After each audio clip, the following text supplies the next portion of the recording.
Kehendak bebas adalah cermin kesadaran. Free will atau kehendak bebas tidak pernah mutlak.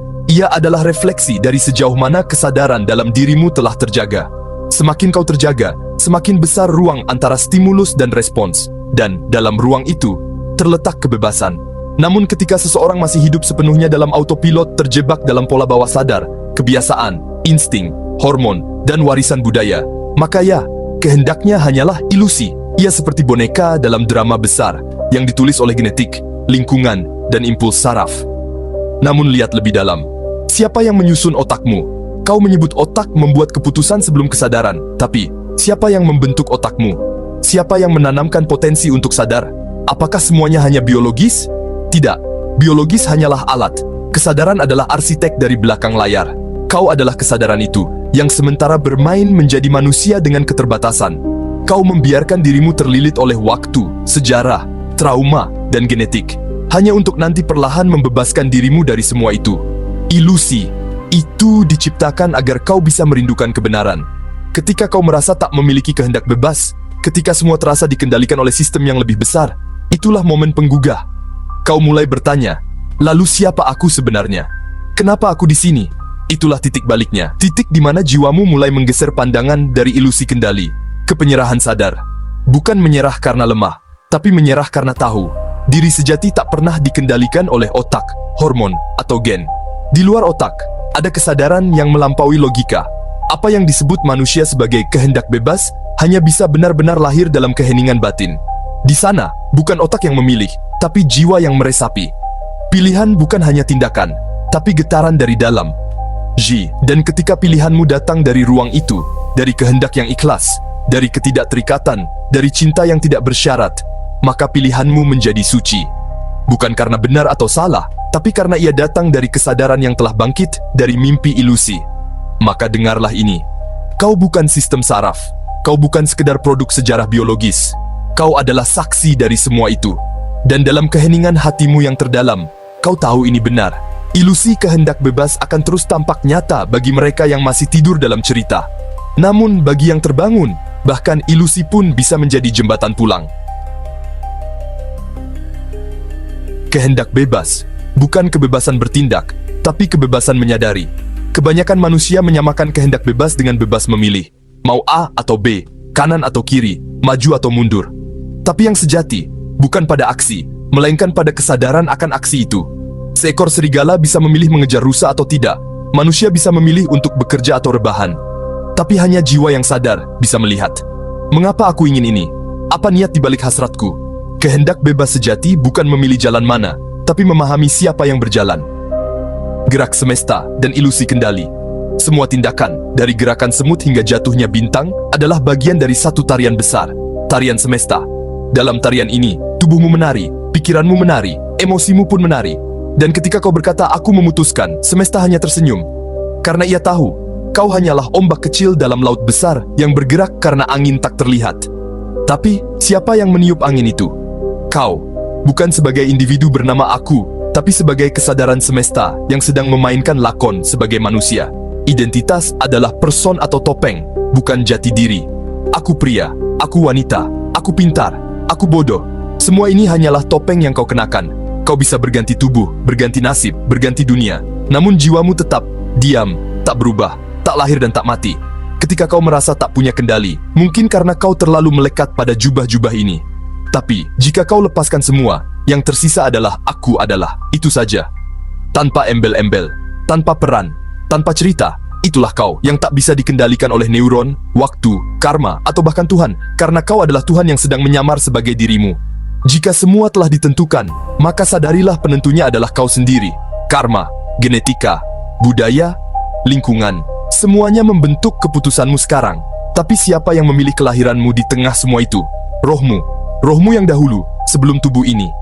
Ia yang merancang jalan hidupmu, lengkap dengan luka, rintangan, dan pelajaran. Kenapa? Agar kau ingat bahwa kau bukan ciptaan dunia, tapi sang pencipta dunia pengalamanmu sendiri. Maka, hadiah terbesar dari ilusi free will bukan rasa putus asa, bukan kesimpulan bahwa kita hanyalah boneka tak berdaya, tapi kesadaran penuh bahwa jika semuanya adalah ilusi, maka kau adalah sang pemimpi. Dan ketika pemimpi sadar sedang bermimpi, Ia bisa mengubah mimpinya, bukan dengan kekuatan ego, tapi dengan kekuatan menerima. Sekarang saatnya kau bertanya, bukan apa yang harus aku pilih, tapi siapa yang memilih? Jika jawabanmu masih datang dari pikiran, teruslah diam, sampai suara itu datang dari tempat yang lebih dalam, tempat di mana tak ada kata, tak ada alasan, hanya kepastian halus bahwa kau sedang pulang. Dan di sanalah kehendak bebas sejati tinggal, bukan untuk mengubah dunia, tapi untuk menyadari bahwa tak ada dunia pun yang bisa membelenggumu. Kini, kita melangkah lebih dalam lagi, menyusuri lapisan batin terdalam, tempat di mana kata-kata hanya bayang-bayang, dan makna sejati hadir dalam keheningan, saat yang menyadari tidak lagi dikenal. Di awal, kita bertanya, siapa yang memilih? Lalu kita mulai menyadari bahwa aku yang membuat keputusan hanyalah narasi yang diciptakan oleh pikiran. Namun saat kesadaran itu terus menyala, kau akan tiba pada satu titik, di mana bahkan penyadaran pun meleleh. Tiada lagi aku menyadari, yang tersisa hanyalah kesadaran itu sendiri, bukan milik siapa-siapa. Ia hadir, sebagai aku tanpa bentuk, tanpa batas, tanpa pusat. Dan saat itu terjadi, kau tak lagi melihat dunia dari dalam tubuhmu, kau melihat tubuhmu dari dalam dunia. Waktu tak pernah ada, kau hanya terlalu sibuk berpikir. Semua keputusan tampak terjadi dalam waktu. Kau merasa harus memilih karena ada sekarang, nanti, dan dulu.